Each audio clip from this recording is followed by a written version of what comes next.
Foundation for Defense of Democracies. He joins us from our nation's capital. Cliff, good morning to you. Good morning, Steve. Good to see you. All right, so the Biden administration is talking about more sanctions. We know sanctions don't work because they haven't worked so far.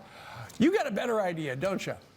Yeah, I think there are a number of things that could be done. Look, wouldn't it be good to punish Putin by really diminishing, decimating, destroying his military? Well, what if we had an ally who would do that job for us? Well, guess what we do? They're called Ukrainians, and they just need the weapons that Biden hasn't given them so far so that they can defend themselves and they can do damage to Putin's military, ATACMS, air defenses, that sort of thing. I would immediately begin to give the Ukrainians what they need to hurt Putin's military. That's the start.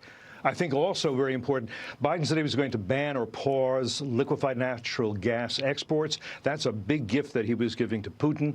The Europeans depended on Russian gas before the Russian invasion of Ukraine. Now they depend on American natural gas.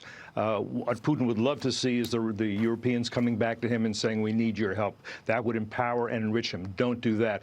There's another thing that's been suggested by Gary Kasparov, the former chess player and dissident, by Brett Stevens in the New York Times, is $300 billion worth of frozen foreign reserves that we have. That could be taken and given to the Ukrainians to support their defensive war against Russian aggression. Many other things that could be done if you want to be serious about this. Well, you would hope they want to be serious about it, Cliff.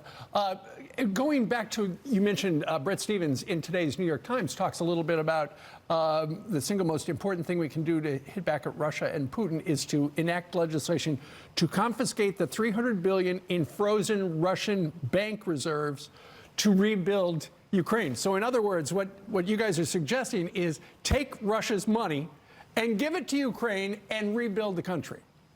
Rebuild the country. First, defend the country, because what Putin seeks to do is to erase the freedom, the independence, the sovereignty of Ukraine and subjugate its people.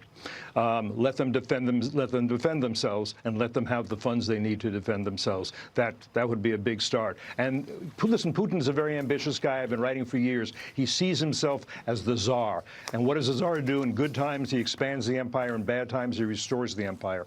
What Putin is trying to do is restore the empire by taking over Ukraine. That won't be the end of it for him. He has other ambitions of other former Soviet and Russian possessions he will want to take over. Several of them belong to NATO. Do you have confidence, Cliff, that the administration will do the right thing?